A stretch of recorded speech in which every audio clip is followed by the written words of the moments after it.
अष्टावक्रांनी गुरुपद घेतल्यानंतर राजा जनकांनी त्यांना सन्मानपूर्वक स्थानापन्न केलं. आणि पहिला प्रश्न काय केला की हे माझे प्रभू, मम प्रभू, हे ज्ञान कसं प्राप्त करायचं हे मला सांगा. ज्ञान प्राप्त करण्याची इच्छा जेव्हा आपल्यामध्ये निर्माण होते त्यावेळेस आपल्याला ज्ञान प्राप्त कसं करायचं हे सांगणारा जो असतो तो गुरु आहे. आणि गुरुची आवश्यकता आहे. गुरुशिवाय आपल्याला ज्ञान प्राप्त होत नाही. हा, ज्याला काही इच्छाच नाहीये, काही जाणून घ्यायची इच्छा नाही, कुठलीच इच्छा नाहीये, तर त्याला गुरुची गरज नाहीये. पण ज्याला काही जाणून घ्यायचंय, ज्ञान प्राप्त करून घ्यायचंय, त्यांना गुरुची आवश्यकता आहे. आणि गुरु कोण आहे? तर हे सर्व प्रकारचं ज्ञान देणारा तो गुरु आहे की नाही? गुरु एक तत्व आहे.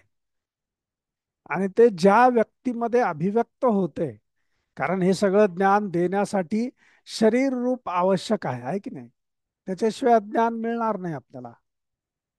तर हे शरीर रूपानं जो कोणी आपल्याला हे ज्ञान प्राप्त करून देतो तो आपला गुरु आहे की नाही?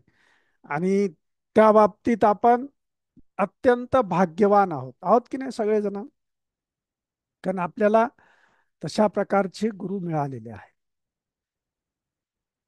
जसं राजा जनक हे भाग्यवान होते, त्यांना अष्टावक्रच्या रूपानं अत्यंत ज्ञानी गुरु मिळाले होते, तसेच आपल्याला सुद्धा परमपूज्य श्री श्री रविशंकरजी हे ज्ञानी आपल्याला गुरु मिळालेले आहे.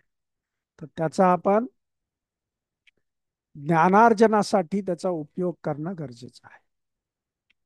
मग हे ज्ञान प्राप्त करण्याची इच्छा जेव्हा आपल्यामध्ये निर्माण होते, त्याच्यानंतर पुढे पाहिजे. ज्ञान प्राप्त करण्यासाठी आवश्यक काय आहे? तर ते म्हणजे अभ्यास आणि वैराग्य. ठीक नाही? अभ्यास आवश्यक आहे आणि वैराग्य सुद्धा आवश्यक आहे. त्याशिवाय आपल्याला ज्ञानप्राप्ती होत नाही, आहे की नाही? मग हे ज्ञानप्राप्ती कशा कशा पद्धतीनं होते? तर तर्क, न्याय, शास्त्र आणि आत्मनिरीक्षण ह्याच्यामुळं आपल्याला प्रत्येक प्रकारचं ज्ञान प्राप्त होतं. आणि आपल्या संस्कृतीमध्ये दर्शनशास्त्र जे सांगितलेले आहेत त्याच्यामध्ये न्यायशास्त्र सांगितलेलं आहे. आणि न्यायशास्त्र काय करते? तर आपल्याला विवेक आपला जागृत करते. म्हणजे काय चांगलं आहे, काय वाईट आहे, काय करायचं, काय नाही करायचं, ह्याचं ज्ञान देत आहे.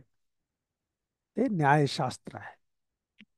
बाकीचे जेवढे काही सजीव आहेत, पक्षी आहेत, प्राणी आहेत, तर ते कसे चालतात? त्यांच्या त्यांच्या धर्मानुसार चालतात.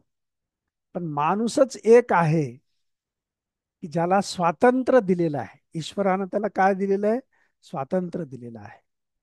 तर मग ज्ञान प्राप्तीसाठी सगळ्यात पहिलं काय करावं लागते?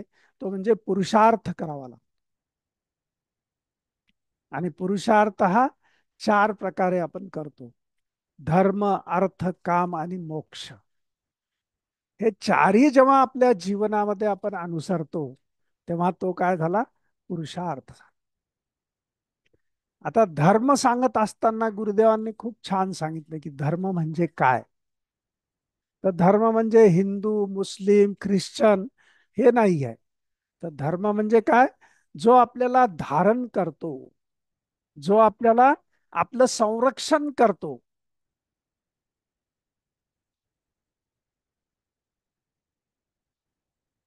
जो आपलं संरक्षण करतो, तो धर्म आहे की नाही? जो आपल्याला खाली पडू देत नाही, आपलं जीवन उच्च स्तरावर घेऊन जातो, प्रगतीवर घेऊन जातो, तो धर्म. आणि मग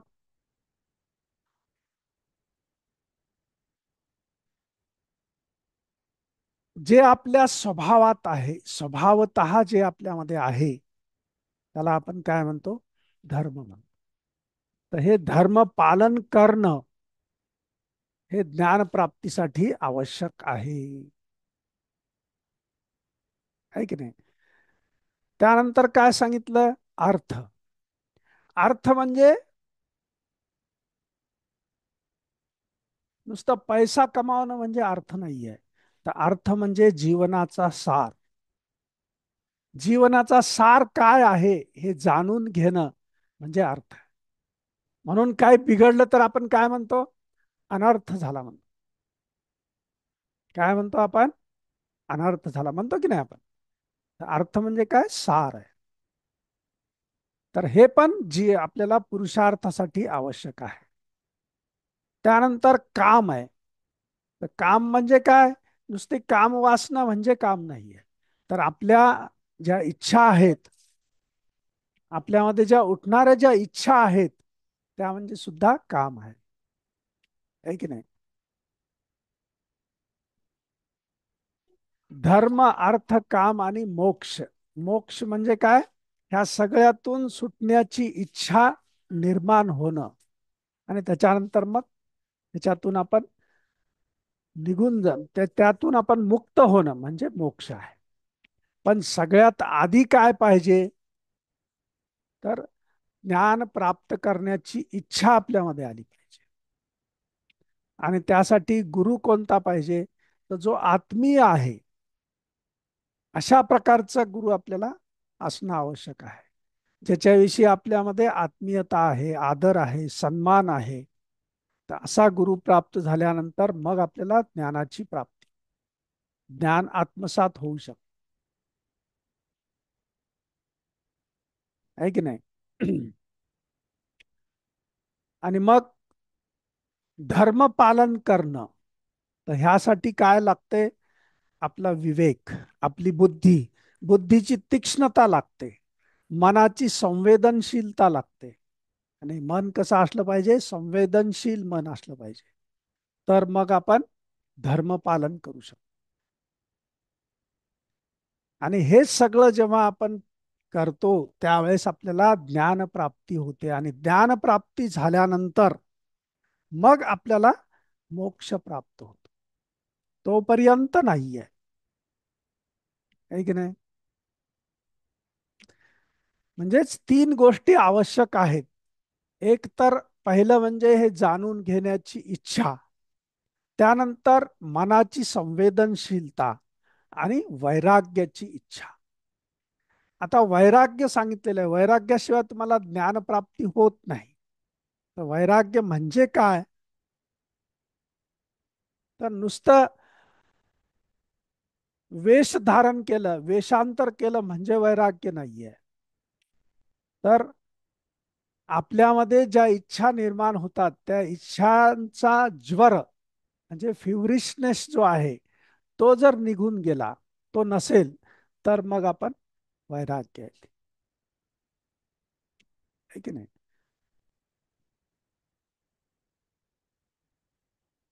तर आपल्याला शेवटी गुरुदेवांनी काय सांगितलेलं आहे, की हे सगळं एक आपल्याला होमवर्क दिलेला आहे. काय होमवर्क दिलं आपल्याला? की तुम्हाला काय काय जाणून घ्यायचंय, काय काय पाहिजे, त्याची ती इच्छा आपल्या सगळ्या लिहून काढायच्या. मनामध्ये काय पाहिजे, कुठल्या इच्छा निर्माण झालेल्या आहेत, त्या सगळ्या इच्छा लिहून काढायच्या. त्यानंतर काय सांगितलं? की धर्म पालन करत असताना मी काय काय पालन करतो आणि काय काय नाही करत.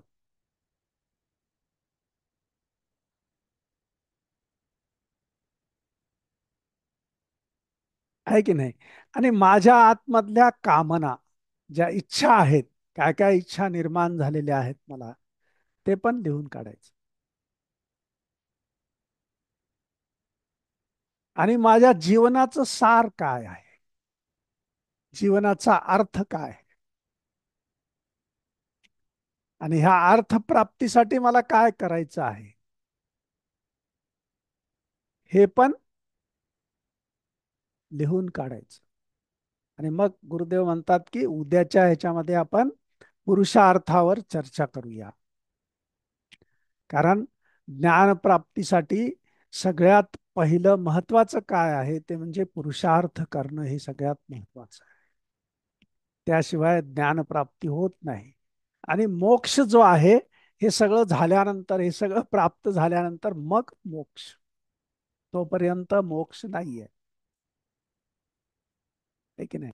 तर आपल्या सगळ्यांना हे एक होमवर्क आहे की आपल्या इच्छा काय काय, आपल्याला काय जाणून घ्यायचं आहे, कुठलं ज्ञान पाहिजे आहे, ह्याची लिहून काढायचं. त्यानंतर धर्म पालन करत असताना आपण काय करतो, काय नाही करत, हे सगळं डिटेलमध्ये लिहून काढायचं. नंतर आपल्या कामना, आपल्या इच्छा, काय काय इच्छा उठतात आपल्या आतमध्ये, त्या पण आपण हे करायच्या.